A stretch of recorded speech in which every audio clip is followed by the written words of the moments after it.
Hi guys! Ayan, hello mga ka-troopers, mga ka-friends, mga ka-kapiterya dyan.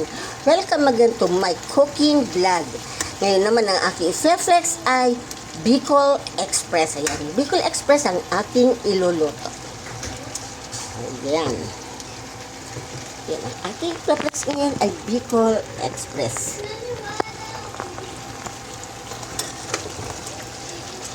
Hello guys, kahit nahack yung aking FB, patuloy pa rin tayo na maggawa ng content sa aking page. Kung ano naman ang dahilan, kung sino ang gumawa, sino ang nag-hack sa akin.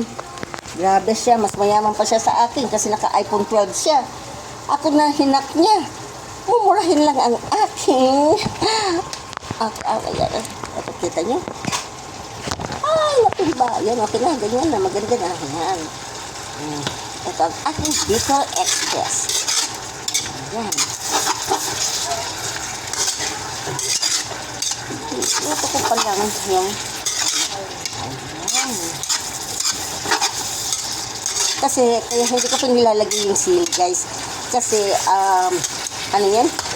Maghahang ako ng walang sili kasi hindi ako kumakain ng maanghang. Ayan. I'm not a tiger. I'm a tiger. I'm not a tiger kasi tigers mahilig sa maanghang. But me, because I don't want maanghang, so I am a tiger. Like that. Okay? Wait nyo. Ang aking Bicol Express.